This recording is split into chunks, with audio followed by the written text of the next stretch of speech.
Hello everyone, and this is Upwell and Onwards.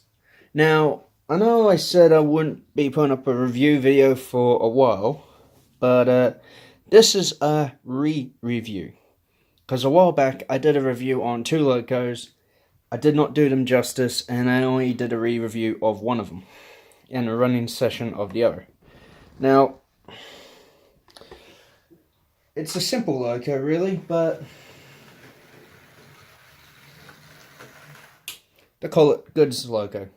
Now, if you're wondering what's that in the background behind the loco, it's pretty much one of the reasons why I call this channel Upwell and Onwards. It is a Silver Fox Models resin kit of a J70 or Y6 tram by the Great Central Railway. Well, given J70 or Y6 classification by LNER, but you know what I mean. As well as two coaches that I hand painted, and in one case hand glazed. Basically, this whole lineup here, I painted. Most recently, the brake vent, new roof and that. Yeah, that was fun. Anyways, back to the main loco. Actually, since it's a bit of a funny Friday, I figure, what the heck, show a little something else apart from the loco. So 3202, mind backing off? Thanks. Now what I got here is actually one of my new wagons, which I'm proud of, because now I got brake vans from the Big Four. I got Queen Mary brake vans from the Southern, Toads from the Great Western, that one from the Northeastern, and now Midland Region, or LMS. But yeah, I got this today, and as you saw on the sticker, I got it for about 32 bucks. But yeah, I just want to do this little thing that's a bit trivial, but it has to be learnt. Hornby, though they do the whole, plastic packaging like this now, which I like, on most of their stock. The one thing I hate about this cheaper stuff, though, is this type of coupler. I mean, there we go. I just really don't like these couplers. I mean, the fat, wide ones, I mean, because you can get slimline replacements, but the fact you can just pull it out at a whim is annoying. Because, put on the track it. I actually have a whole box here. This whole container here is full of things like couplers, detail packs, and yeah, wheel sets and other stuff. Just open that up here and just show you right here. Look at that. We got a heap of the big fat ones here. The nice slim ones, which I'll just grab two out now. See what I mean? Nice and slim. We got NEM couplers, slimline, screw-ons. Oh, that's in the wrong pack there. Big fat NEMs. They were $2, so I figured why not. Medium-sized NEMs. More old Hornby style. More very pretty old Hornby. Whoops. Hornby couplers. These types I have not seen.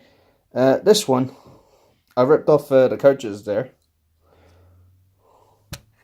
It's an old metal one, so yeah, it's alright. But this is, I think, a prototype to how they are now. It's a bit daft, really, but yeah. More NEMs and such and such. Now, don't get me wrong. I do like Hornby, I do like their products, because their products are the majority of my passenger, and I think passenger stock. Freight stock, I think that's a mix between Bachmann and GWR. But yeah, anyways, simple hookup. Simple thing sometimes. Because the reason I don't like these couplers is my Merchant Navy has these type of couplers. And that means I can only run light trains behind it. Because the other week, while at the model club, I was running a Pullman doubleheader. My light Pacific was in front of the Bullard, so that meant the Bullard had the train right behind it. And what happened when it got halfway up the hill? The coupler disconnected and the tender came off. So yeah, that's why I like the fact that Hornby have now gone NEM couplers for their locos. Saves me swearing anyways. But anyway, back to the main subject. The Collett Goods loco.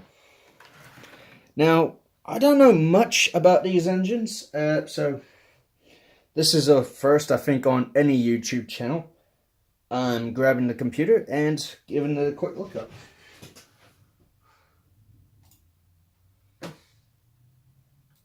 Now,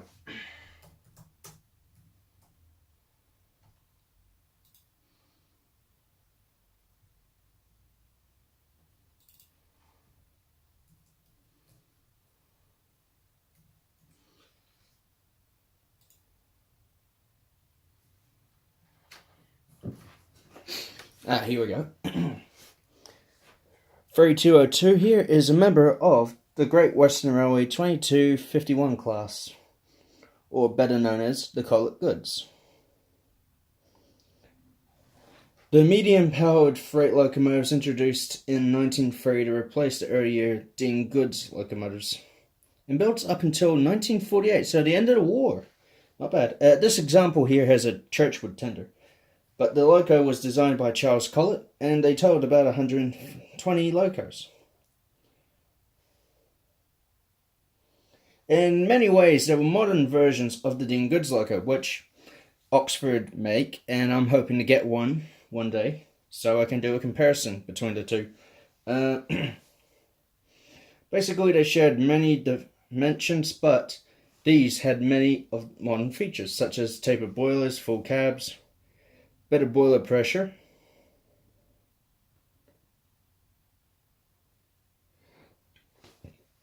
excuse me, bit of a hiccup.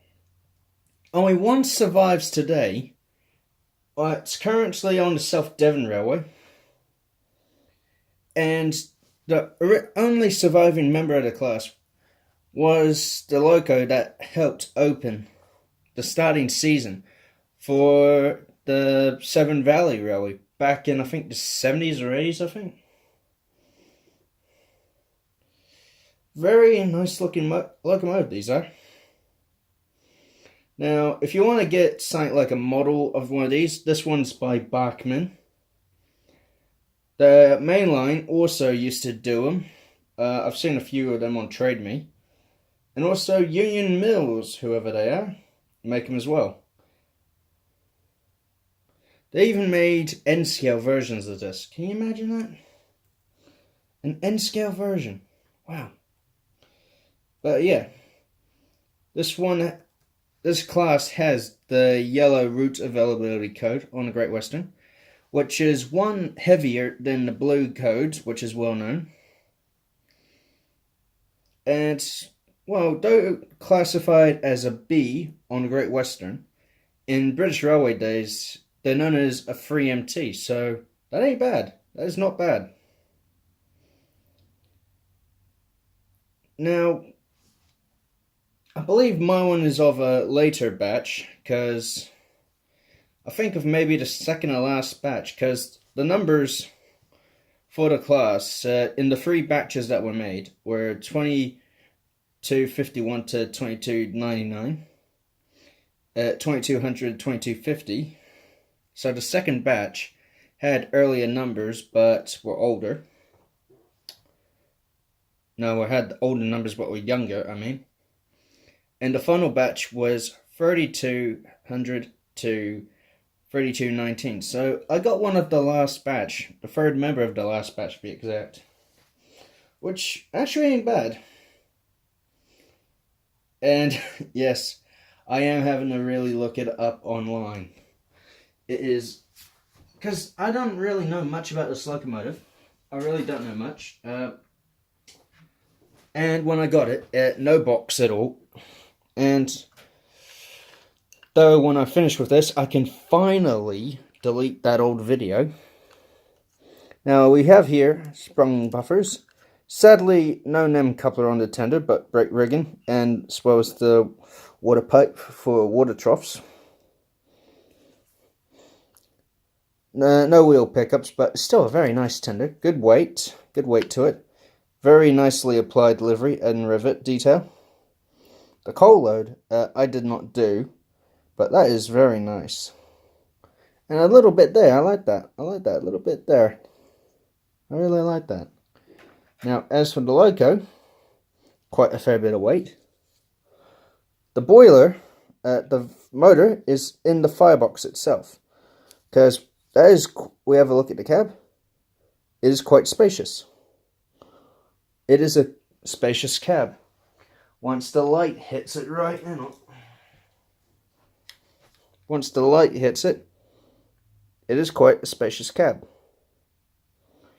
So the motor is actually inside the firebox area, which means it's vertical instead of usual horizontal, because you get this nice gap under the barrel and frame of the loco.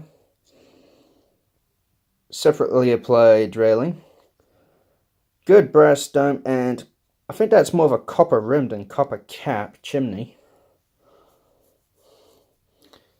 The classic 2 whistles of the Western region. Number and code. And autofocus is doing my head in today. I swear to heck. Work for once, you piece of junk. Sprung buffers at the front. Here we have good brake rigging detail. Connection for the tender right there. And at the front, look at that, a NEM coupler.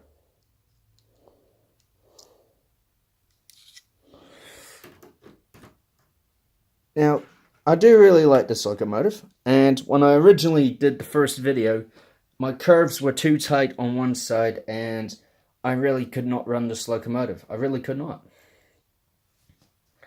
But now that I've rebuilt the layout on one half, and done a few work to the sidings, I admit, now I can run this locomotive properly. So I think as these were originally made to be goods locomotives, so we'll start with a freight train, shall we? Now, I'm not one to usually do wagon setups in the camera view as I'm doing this, but you know what? What the heck? I don't give a dang.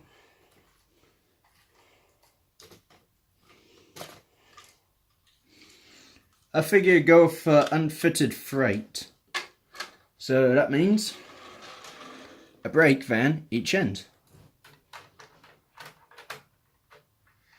This one is an Oxford brake van, 6-wheel. Very lovely, and like I said, when I have the time and chance to get one, I'll get an Oxford Dean Goods. I hear they're bloody good. And I think that's the most bad language I'll ever say on this channel. Because YouTube, I've seen them go off at people for saying certain, well, I wouldn't say bad words. But yeah, I don't want to be in that lineup.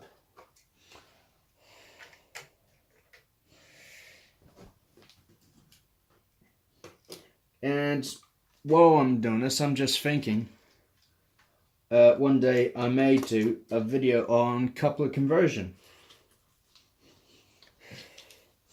Not just, you know, from standard tension locks. And that. Nothing like that, no. Something that's quite different. Good example, I should say, is these two wagons. They're both by Hornby, as you can see, but this one's got that, it used to have the funny big fat coupler I showed you earlier, But I fitted it with these slimmer ones. Gonna fit even slimmer couplers on when I have the chance. And this one, well, this one was modified so poorly, I had to do it justice.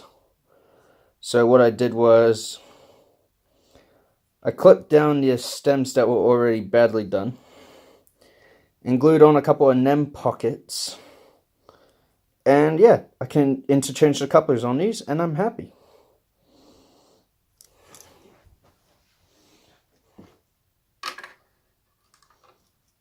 Make sure I get the right coupler around.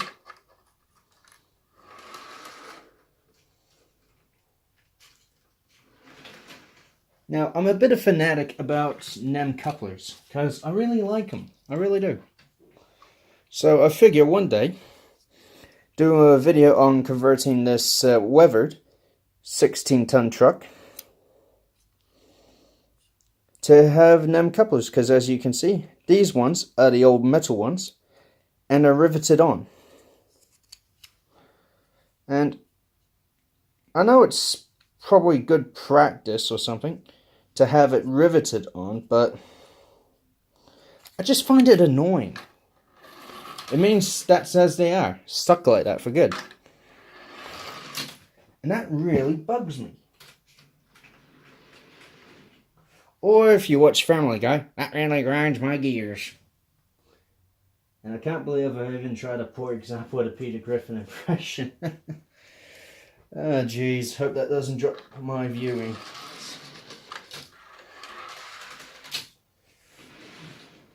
Now, I go on and on about certain brands and kind of dismiss others, thinking that might give you the impression I don't like them, but you're wrong. I actually do like a lot of good brands. Hornby, they're pretty much the godfathers of the modeling world, because they've been around for so long. Whereas Dapol, I think, was originally done in the late 80s, around the 90s and stuff, has been reborn in that into a new, better image.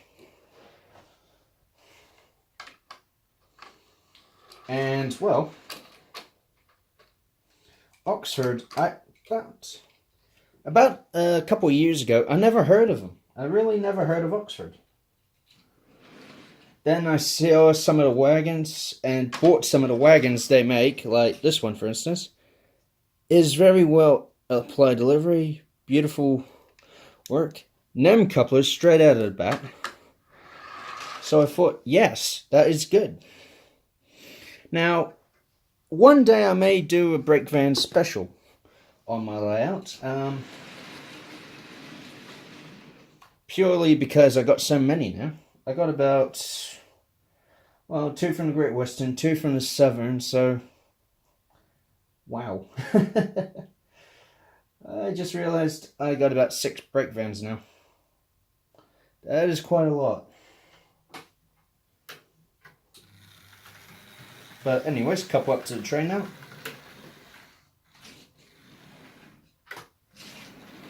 And here we go.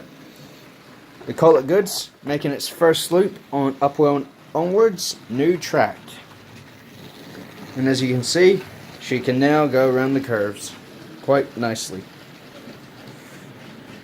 The siding's a bit of overkill, but it still looks good nonetheless. And starting tomorrow, I'll begin to film some of these new running sessions that I'm planning on doing. I got a lot of tidying up to do before that, but should be good.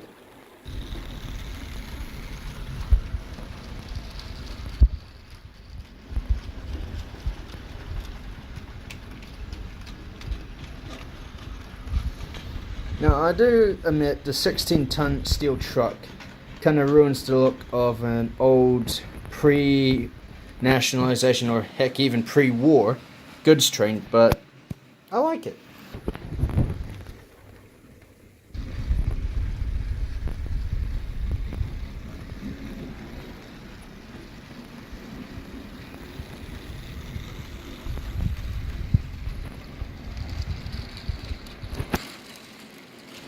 Now I know the setup I have here basically matches what I did in the running session quite a while back. So when the Locomotive next comes around, I'll add on a little something to the train. See if you can notice. See if you can notice what I add onto the train next. Okay? Now, if you can notice what's been added on in a split second, kindly add in the comments below, and I'll see if you got it right.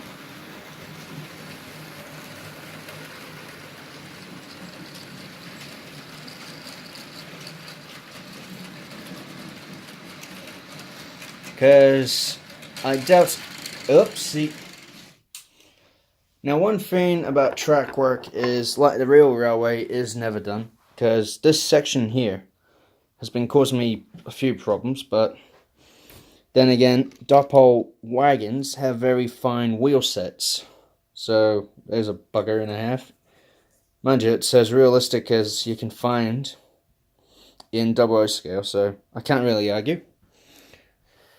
But word of caution, careful how fast you run these over bad track. Or even on certain good track. But yeah, let's just get it going again.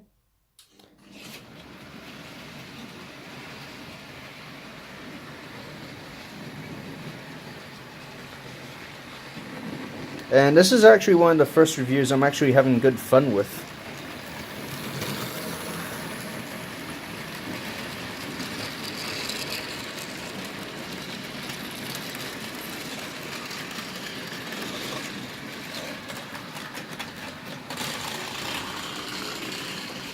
And there we go again. That bad section. The train just goes. Ooh, hello. Bit of a rough spot. No wonder the train keeps on derailing. But yeah, as I said, be careful how you run trains sometimes on bad track. Most of my track's secondhand, so I got no choice. But oh well. Here we go again, starting off.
Right, now, if you just saw a glimpse on the telly in the background, yeah, I was watching one of old Fred's DVDs. He is a good legend. Rest in peace, Fred.